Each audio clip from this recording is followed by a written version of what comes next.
Effie, I don't want to know who you bank with. Do you think your bank knows if you achieved your dreams and your goals? No. You see, but there's the problem.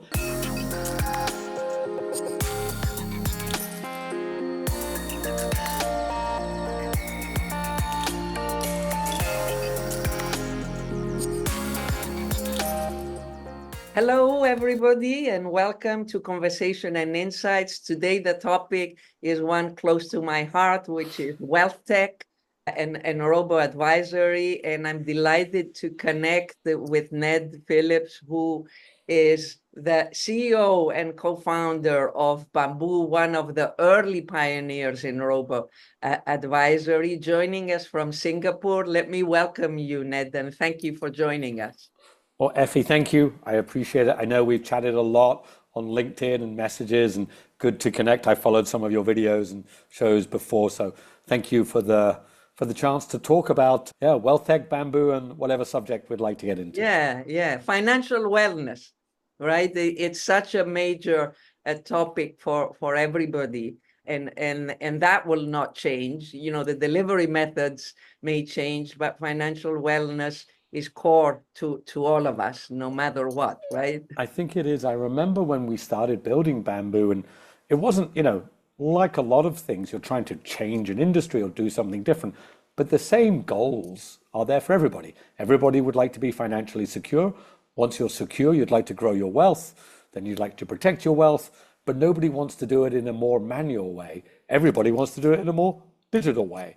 And so really that's just the direction we were building Bambu. But yeah, the same outcomes, better digital wealth for everybody, still remains, I think. Yeah, I mean, I would say, as you very well highlighted, that this wasn't about, changing the core outcome. It was about doing it in a better way, including others, customizing it, whatever it is, all those things that are better for the end customer. Now, let's go back. First of all, Bambu clearly was an early pioneer in the robo-advisory industry. I started focusing on fintech by blogging on the daily fintech platform back in 2015. So I remember Bambu, you launched 2016, correct? Correct. That's right. February 16. And I would say that in my mind, it was an early pioneer because it was B2B versus the pioneers that really led the industry in the US, which is clearly the more mature market in that space traditionally. They were B2C. Correct. Yep. Right? Element, Wealthfront, these guys. Yes. Yeah. And I remember I actually found that post on LinkedIn from December 2015, where I was talking about the Icarus deception. We all know the Icarus myth that you shouldn't fly too high because, you go too close to the sun, the wax wings will melt. But the point of the Icarus deception was to highlight that it's equally risky to fly low and do nothing. Right. And it's even more true these days for so many reasons. So tell us about that journey, how it started, your geographical focus, the client segment focus. Who were your clients? How did it all start? I remember, you rebranding, walk us through the first 3 to 5 years. Sure. And that Icarus deception, of course, it doesn't make sense to fly too close to the sun, but if nobody even tries to fly anywhere near the sun and we all stay safe and nobody tries anything, nothing will happen in the world. We'll all just end up going nowhere. So I like that idea that there's a balance of getting too close. Maybe I'll give you just the 30 seconds on my kind of journey before Bambu. So I've been in fintech most of my life. I was in online equity trading in the 90s.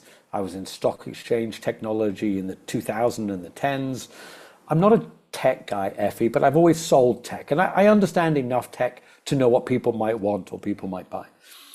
And then in early 15, I was actually working for my very good friends, Matthias Hellu and Mikhail Abdullah, who had started the actual first robo-advisor in Asia. It's called 8 Securities. I remember 8 Securities very well. Yes. Oh, So I didn't realize that you were with 8 Securities. So Matthias and Mikhail Matthias hired me long ago to work at E-Trade in the 90s. So Matthias and Mikhail were from E-Trade. Matthias hired me. I love those guys. They started 8 Securities as an online broker in 2012, and they wanted to add a robo-advisor in 2015. They said to me, Ned, do you want to come and do a bit of consultancy, see if you want to add a robo? I didn't even know what a robo was. Like, honestly, Effie, I was like, what's a robo-advisor? But I spent 8 months with those guys looking at what a robo-advisor might be. They launched one, a B2C one called, Chloe. So for a bit of historical context for the listeners, the actual first robo-advisor in Asia was called Chloe. And it was where geographically? Because Hong Kong. Okay. Hong Kong. And they said to me, Ned, what about B2B? Do you think there's a B2B business in robo? So while I was at I talked to a few financial institutions, and clearly there was. But the realization is a B2C tech stack and a B2B tech stack is totally different. I'll tell you, Effie, when I meet a startup today and they're like, oh, we do B2C and B2B. I mean, I run the other direction in 1 second flat. I don't think you can do B2C and B2B. It's just me. I could be wrong, but I don't believe it. But you're saying that it's a different tech stack, not that that the issue is that you can't focus on the 2 segments. It's a different everything. It's not just orange and apples. It's oranges and I don't know, not even Tomatoes. vegetables. It's frogs or this or that fish. or a fish. Like B2B and B2C within wealth tech are so different. I can't even get my head around it. You can't do both. You can't sell them the both. You can't build them the same. You can't focus. So while I was at 8 Securities, it was clear that there was demand for B2B. I stopped working with 8, and I suppose like it was a couple of months later, and I was like, I'm a sales guy. People wanted to buy something. Why don't I build it? Digital wealth is coming. I looked at Betterment and Wealthfront. So that's where it started. It was this idea. But Ned, to interrupt you, when you say it was clear that they wanted it, you're talking what?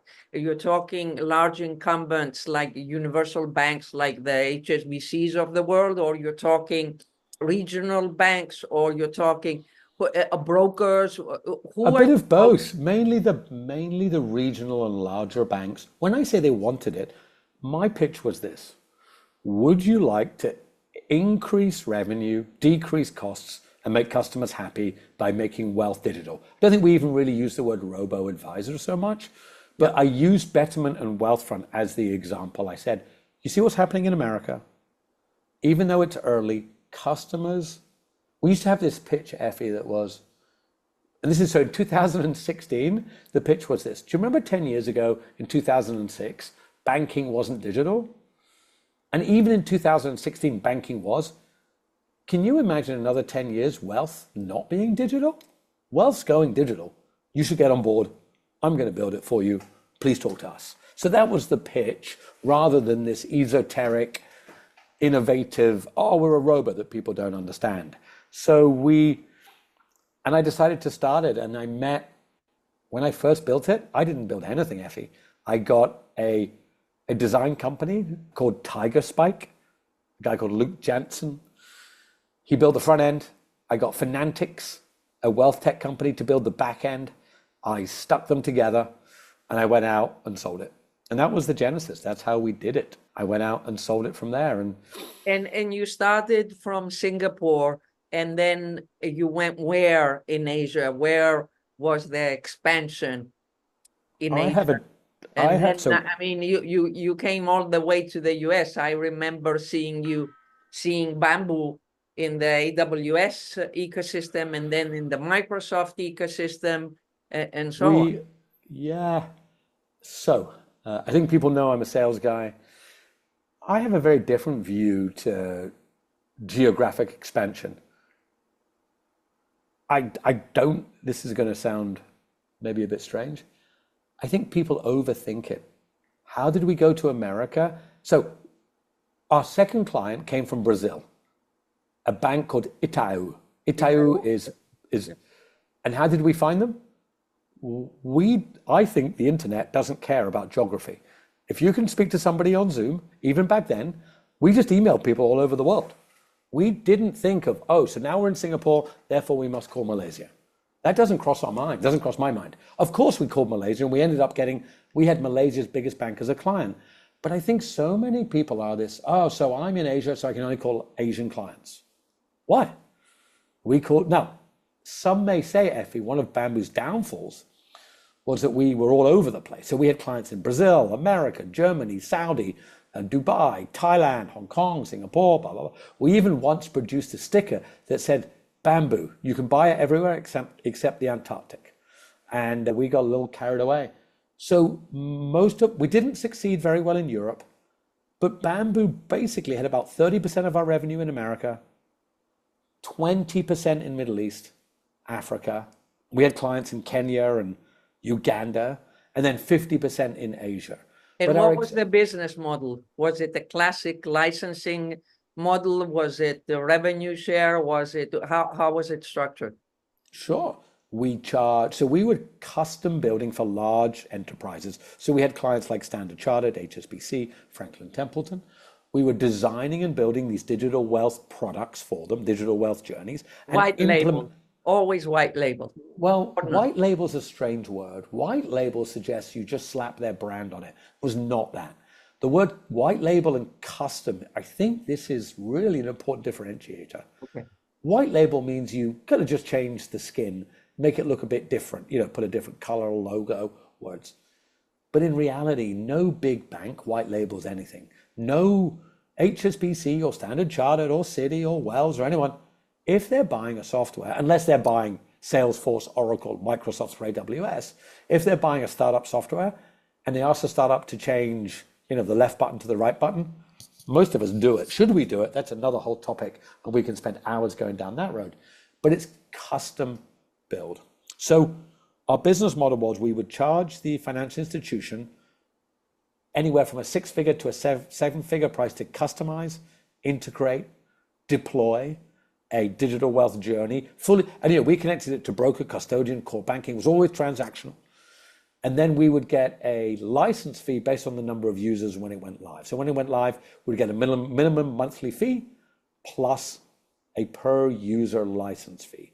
That was our business model. So a design and integrate fee, and then a fee once it went live based on the number of users, and a minimum monthly fee. But yeah, we took a very robust approach.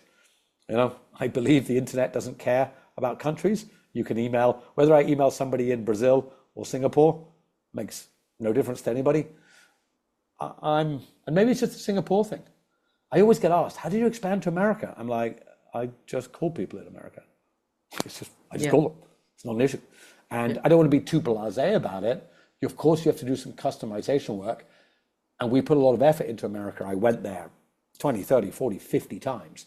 I'm not shy.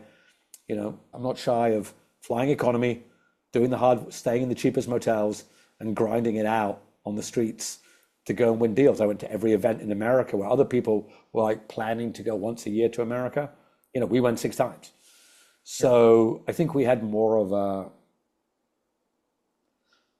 possibly too much of a sell to everybody approach, which meant we ended up customizing too much, but that was our approach. Okay. I mean, in terms of the technologies that you built over time to get to the point where you had I guess a full stack of SaaS, robo-advisory. Can you tell us a bit about that journey? Because obviously it didn't start like that. And what happened to that technology? Sure. Yeah. When I look at what we finished with, it's amazing.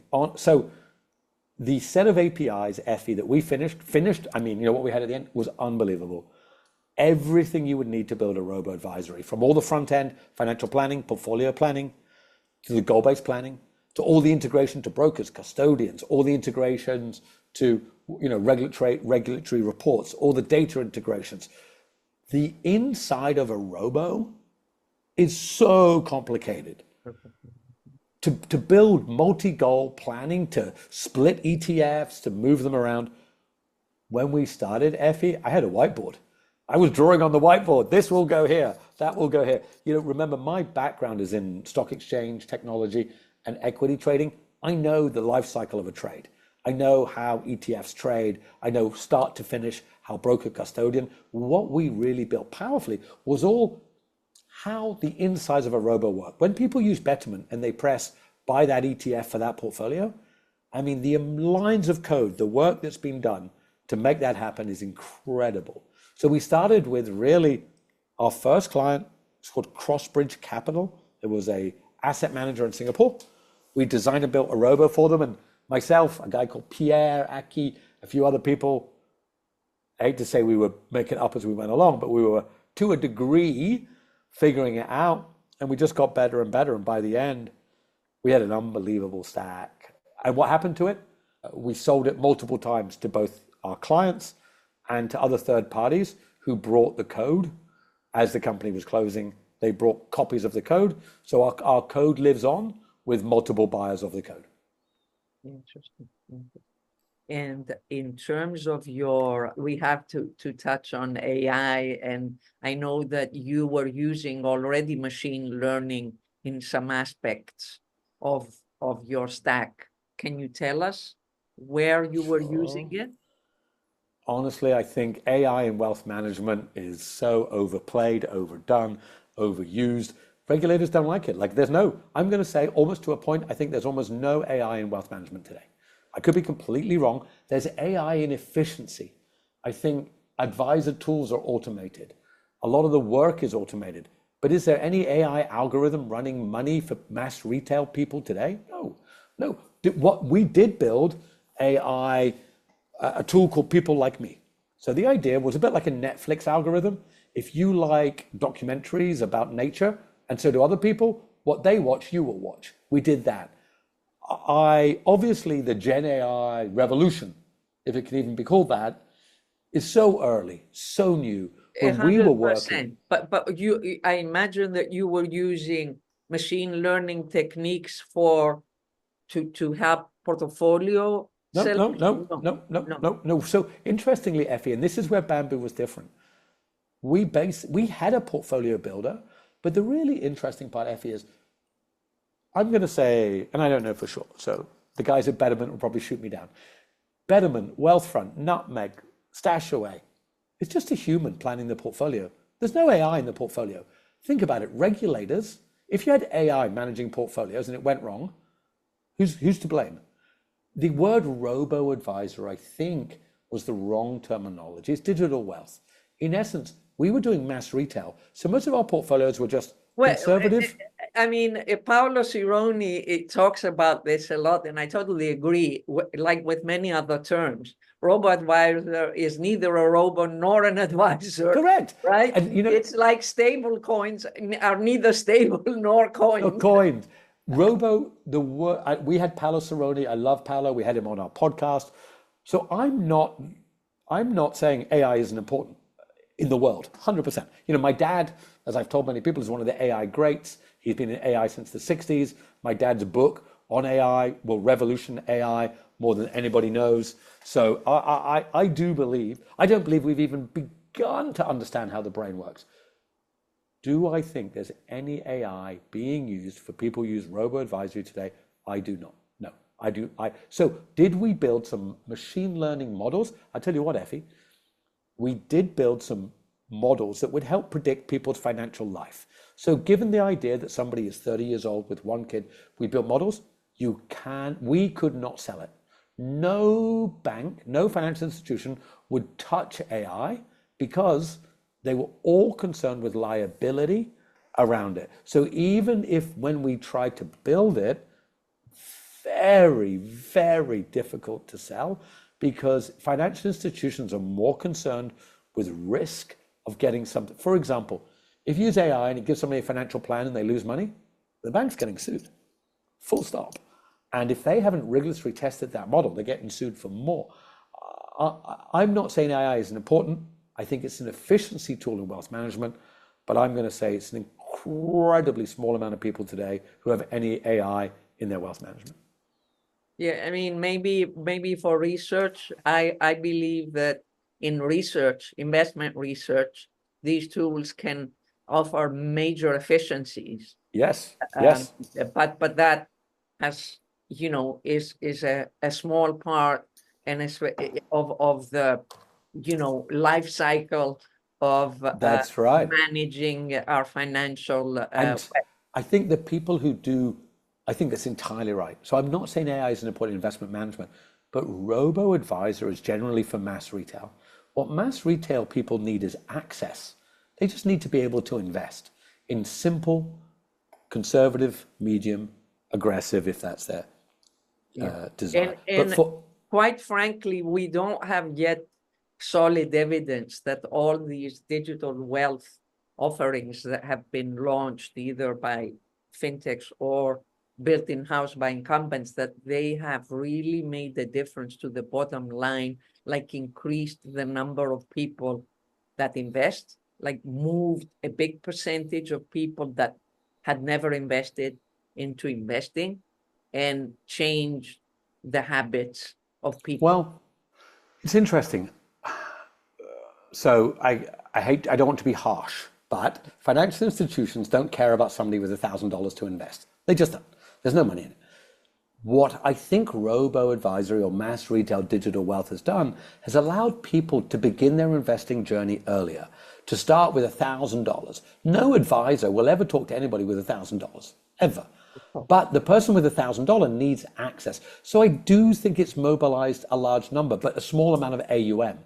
And again, I don't want to be cynical. So here's the cynical reality. And this is an interesting debate. Obviously, financial institutions do a great job overall. They take care of your money, they safeguard your money. But people, so nobody actually wants to buy a fund. Nobody wakes up in the morning and thinks, I'd like to buy a balanced equity portfolio today. You just don't, right? You don't need a balanced equity portfolio. What you want is a goal. Retire, house, everything. The financial institutions, the banks, the advisors, sell you that they'll help you get there. So I'm going to ask you, Effie, I don't want to know who you bank with. Do you think your bank knows if you achieved your dreams and your goals? No. Does your bank? You see, but there's the problem. This is the massive my problem. bank does it.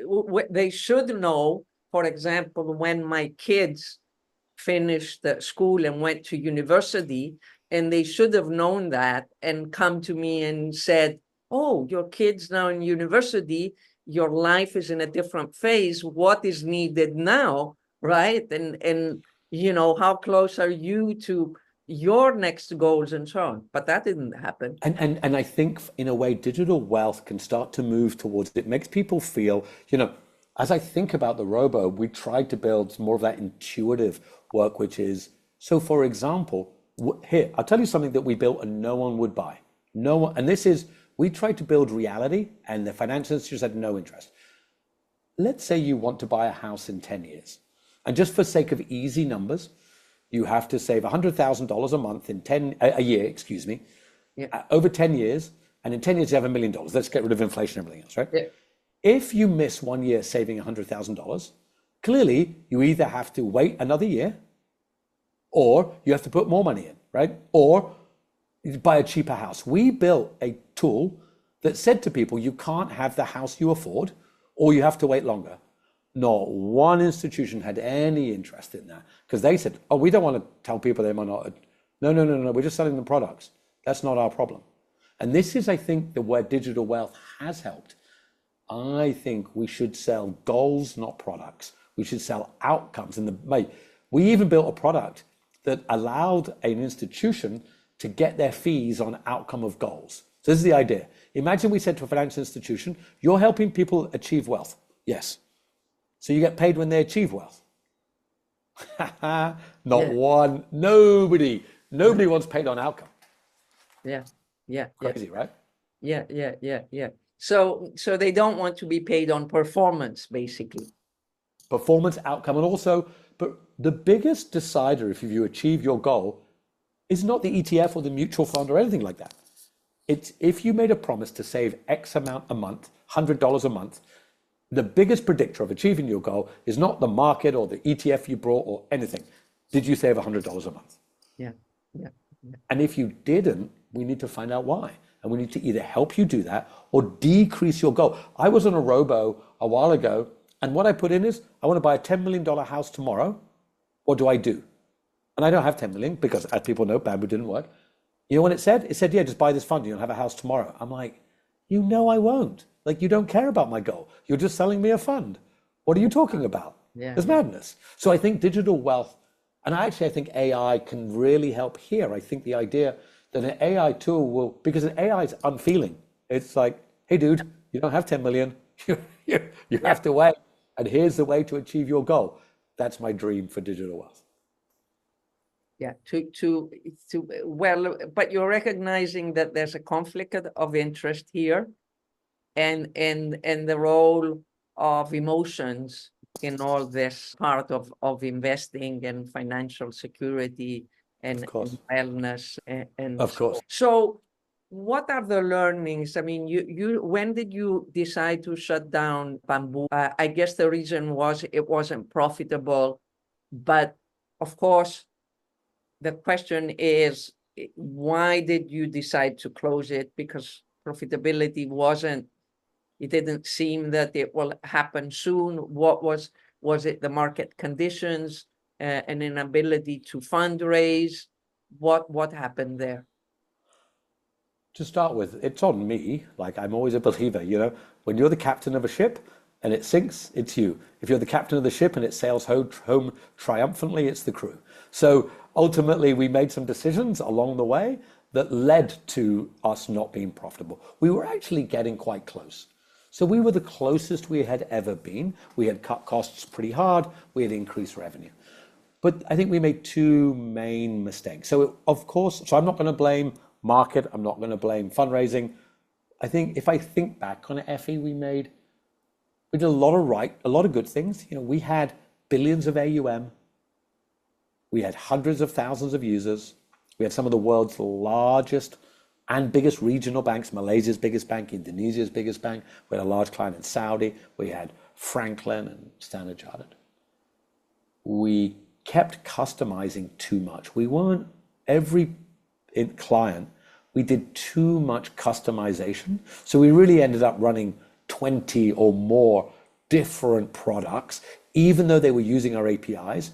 And we weren't charging enough for every customization. So we weren't disciplined about saying to clients, this is our product, and there's only minimal customization. We did a lot of and that's on us. That's our choice, not the clients. They would ask, we would say yes. And not charging enough for that. Because what we wanted was the large number of users at the back end. Get the product live and get lots of AUM. Why do you want lots of AUM and users? Because then the VCs back you. You're like, I've got 100,000 users, 200,000 users, billions of AUM. And we kept, even though we started with loss-making integrations to get client logos, we got better and we're making more on it. That was our main mistake. And the other mistake was, we hired too many people. We got close to 100 people. We didn't waste money on, business class flights or any craziness. And the reason we hired people was a result of the first problem, which was we kept customizing for each client. And in 2023, it became clear that it's harder to raise capital. Therefore, we have to be profitable. And with our main investor, we gave ourselves a target to be profitable by the end of 2023. And as we got closer to that in Q4, we realized it wouldn't happen. And then we had to take the decision. And then, you call clients, you start to tell staff, and you start to wind it down. But, it is, of course, there is a single day when you say it, but it's really the culmination. Again, we did a lot of great things. We built a great brand. We built a great tech stack. We just hadn't built it scalably enough. Understood. And I mean, your thoughts on the digital wealth sector currently, with a few even publicly traded ones like Robinhood, if you think of them as digital wealth. I mean, I'm quite outspoken about Robinhood and my distaste for their business practices, their business model, their contribution to the sector. But they're a publicly traded company. They are in several portfolios. I was looking recently. They're even in Kathy Wood's ARC Fintech portfolio. The other day, I looked into the BlackRock Longevity ETF. They're in there because they managed to accumulate, I think, $4 billion of retirement money. And yeah, so where do you see this sector? Who do you think is successful? Where do you see things going?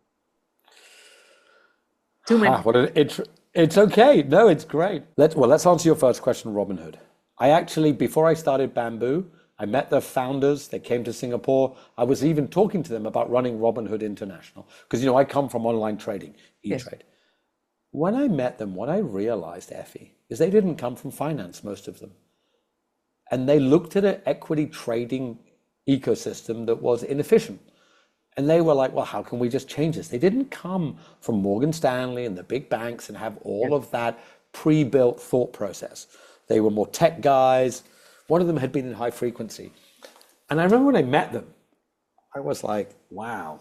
I couldn't work out, Effie, this is 2015. Are these guys going to change an industry or are they crazy? Well, whether you like them or not, they have changed an industry. So like it or not, there's zero commission play, because that's really what it was. There's nothing, it's not nothing else. That's what they were.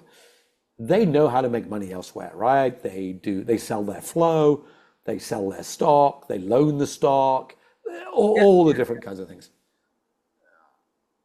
I hate to say it. Are they successful? Yes. Are their practices the best? No.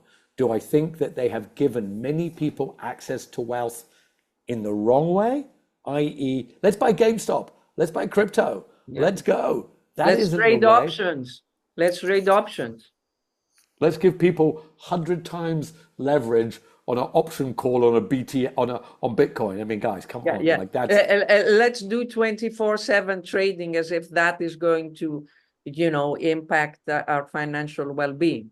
Well, interestingly, Effie, living in Asia, so I agree. Do people in America need 24/7 trading? No, they don't. But if you think about it, 3 p.m. in Singapore, American markets closed. What we have now is American markets are open and we can trade real time. Okay. Now that's game changing. So in digital wealth, who do I think is winning? I think in the B2C space, I do think the Wealthfronts, the Betterments, the SoFis, I think they've changed people's perception. I think in Asia, the Stashaways, the Endowases, the Nutmegs, even though the asset management industry might kind of laugh, oh, they've only got 20 billion or 30 billion, or, in Singapore, they have 5 billion, it's not a lot. I really think they've changed the industry. 100%, I agree with you. Yeah, 100%. The impact they have had on the entire industry, the direction is clear. What you said earlier, that was your pitch, like, it's going to be digital wealth, whether you like it or not. There's no doubt about it. There's no doubt about it. So I think the winners are the people with massive scale, Betterments, Betterments, Wealthfront, Stashaway, Endowa, Stashaway. I would say in the B2B space, Effie, incredibly hard. You have to break out of 10 million recurring revenue. We never got above 5. You have to get above 10 to get real PE money. You'll see some of the biggest investors like Motive Partners who invested in FNZ, InvestCloud, etc. I think scale is so important in wealth tech. Also, we can see the small guys struggle. We've struggled and then closed. You have to get to, I think, 10 million, close to profitability. Then the PE firms will take you seriously. Then you can raise more capital. I think overwhelmingly, is wealth tech a good industry? Yes. Is it hard? Incredibly. Can But is it? I still think it's early. I still think, not enough people invest digitally. So I understand what your feelings about Robinhood, but Effie, it's not going away. It's not going away, no doubt about it. What are your thoughts regarding the incumbents that, are in a advantageous position in terms of having the AUM, the access to the clients, and are they building in-house? Do they still have this cultural belief, or we can build it in-house, and they're doing that versus partnering with companies like Bambu with an API library to get it done better and faster? Wow, we could talk all day, Effie. It's a great question. Here's the problem. Financial institutions make a lot of money selling products. Digital wealth isn't really designed to just sell products. I mean, it can fund supermarkets, but the actual digital wealth financial planning actually doesn't help financial institutions. So they're not incentivized to build this stuff. They're not. They're incentivized to keep their fees high, and their customers hard to move. We have open banking, but we don't have open wealth. If you wanted to move in America, your 401k, I mean, there are companies like Vestwell coming along, but if you wanted to move from one custodian to another, your assets, I mean, good luck. That's we have a company called Altruist, massive fan of Altruist in America, that's building digital custody. I think the incumbents are still, and I'm going to say this, and if any financial institution wants to call me and talk, let's do it. I don't think incumbents can build digital wealth. Not because you don't have all the intelligence and all the great people. You didn't hire people to build digital wealth. Never. Like, you didn't hire people to build digital wealth. You hired people to sell products. And that's not a bad thing, because that's what you do. You sell products. You sell funds. Banks, private banks, asset managers, everybody. You all sell funds. You sell funds. You sell ETFs. So basically, you're saying that the incumbents move into digital wealth because they understand that customers, want everything digital and digital access and so on. But it's for them just to be with the trend and continue to sell more products. Yes. And obviously the biggest banks, why?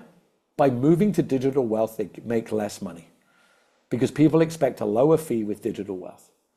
Yeah. It's a long-term game. It's a 10, 20, 30-year game. If we think about it, in 30 years' time, people will be, sorry, you used to get a paper state? Sorry, how? You mean you couldn't move your money to any wealth manager at any time for no fee? What are you talking about? People won't even get their heads around what we're currently doing today. Even think about it now. Think about a 5-year-old today. A 5-year-old today won't see paper money. They will have a kid born today, when they're 20 and we're all grandparents, they'll be like, so you had bits of paper you gave to each other. Yeah. And how did that even how does that even work? And I think for wealth it's the same. But I think some of the incumbents play a long-term game and realize, so when UBS tried to buy Wealthfront, when JP Morgan brought Nutmeg, when a lot of these things you'll see in Asia, Mirae Asset Management just invested in StockSpot, Australia's biggest robo. I think that's the play. They're like, okay, we can't build it ourselves. It's not in our DNA. Let's in-house one of these, suck up their customers, learn from them, and let it build. If I was the CEO of a large institution, I would go and buy a robo and in-house the talent, the thoughts. I know it's not easy. I'm very well aware mergers and acquisitions are not easy, but I would, give them the run of the house, and let's see where it took us. Yes. Okay, Ned. I mean, we could talk for this. Let's wrap up this conversation, and with a note about your current focus. I know that you are sort of devoting your time and energy and sharing learnings and insights with entrepreneurs. You are sharing a lot of, I would say, your personal ways of dealing with the stress of entrepreneurs and the risks and the learnings. You're running is one of the ways. Tell us a bit about that and the transition that you're thinking. Thank you, Effie. I appreciate you asking. Bamboo was an amazing journey. So I'm 57. I started when I was 49. Clearly, financially, not my best choice in life, but from a experience and adventure, it was amazing. Sure, there were lows. Closing it's a low, but there were so many highs, and it's an addiction. I mean, being a startup founder is an addiction. It's not always healthy. It's not always good for you, but it's an addiction. So when you stop it, it can be a bit of a shock to the system. I'm not going to lie. There was definitely some periods where I, stopped running for a bit, or I wasn't as keen to share and post. But I also realized that's just who I am. I like to share and talk, so I'm not going to stop. And it's good for me too. Like, I appreciate you asking me to talk. I think it's great. So there's definitely been an adjustment. I'm not going to do another. Well, I was about to say I'm not going to do another startup. Never say never. Never say. Well, hold on. But that's not in the plan. Well, actually, Effie, so I told people I'm not doing another startup again. But I have found myself running my own little business. So there's maybe two things I know a little bit. I mean, running, obviously I love, and put it to the side because that's not a business, just me. Two things I know about in business is wealth tech, or building wealth tech, building wealth tech products, and sales. And I found myself, so I basically said, look, I'd like to do fractional consultancy work for wealth techs or banks who are building wealth tech projects. So if you're struggling, if you're a startup and can't sell your wealth tech, or if you're quite a few financial institutions are, Ned, do you want to come and help us think about how to build wealth tech? And I'm like, sure. I'm also helping a lot of startups on sales. I've been very outspoken about B2B companies building pipeline, building sales, being on LinkedIn, writing newsletters, talking at events. One thing Bambu did really well was we built a brand. I think nobody can deny. I miss the Wealth Tech Wednesdays newsletter. I really miss it. Yeah. Effie, it's a really interesting. Those Wealth Tech Wednesdays, I used to have a Bambu newsletter that talked about what Bambu did. No one really cared. Those Wealth Tech Wednesdays was me kind of ranting a bit, like expressing, and people.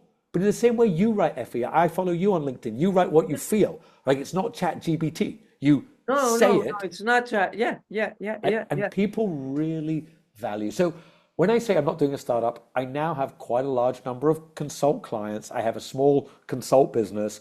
I am selling, for lack of a better word, my knowledge, Ned's experience in sales and wealth tech. And I'm almost at the stage thinking, wow, should I just incorporate this as a business? Because I'm almost sold out and I have lots of consultancy gigs. And so it's not like a startup with a product. The product is kind of me. Yeah. So I'm going to do that. I would do corporate again. And this is going to sound terrible, but I think corporate would be like a holiday camp compared to startup land. Startup land is so hard. And I feel almost indestructible, Effie, after Bambu. I mean, I don't want to be some dude who was like, oh, I work 18 hours every day. But I would do 50, 60, 70 meeting weeks every single week, like and that's just outside meetings, let alone inside meetings.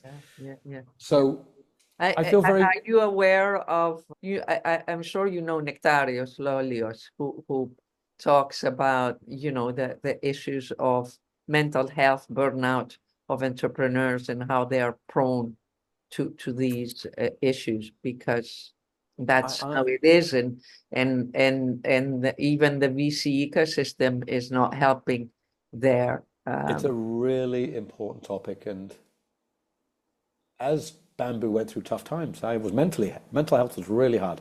I'm a very positive person, but even for me, I had some times that it was really, really hard. And I think on the other side of that, even when it's going well, founders' brains are never, even when you're lying in bed, you're asleep, you're watching Netflix, that email, that phone, because it's on you. And it is a lot. 8 years, basically, in a heightened sense. So for 8 years, I'm heightened sense. And I don't think that's always, obviously, if after 8 years you sell for $1 billion and everyone makes money and everyone's yay, but also the downside of that is, let's say you build a business and you exit for $1 billion, what do you do next? What, you sit at home and watch Netflix? Like, is that going to satisfy you? So I do think, I have a dear friend called Janos Barberos, who runs something called Founders Taboo, that he talks about mental health for founders. Yeah, I'm passionate about it. Like this founder, like all addictions, Effie, like all addictions. Yeah. I think startup land can be addictive. Yeah. Are addictions always healthy? I don't think so. Yeah, yeah. On that note, I mean, a big innovation, in my opinion, would be if we really had an entity that takes care of our financial health, our mental health, and physical health. Because at the end of the day, I think these are the three things that are absolutely important for every human being, and they'll never change. And there's no entity that is taking care of those. And if digital can do that, that would be a major I think it's a great point. We definitely thought about it, Effie. I think it's a great point.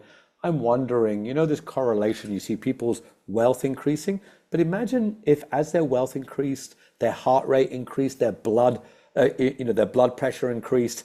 There must be a level where if your wealth's increasing and your health is good, you're fine. But if that gap is closing, if your wealth is increasing and your heart rate and your blood pressure and your BMI and everything is above, that's not good. You don't want your wealth to increase if your health. No. The other day I saw another entrepreneur on LinkedIn, and I'll find it and share it with you, Sure. who was saying that a successful startup, they made 100 million, and he said that, I thought that would solve money problems. And he said, no, it's just that now I have different money problems.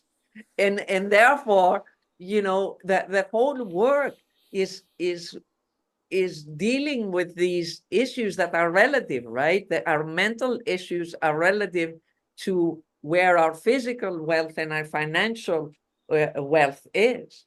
It doesn't mean that we solve them, right? There must be a sweet spot where they all cross.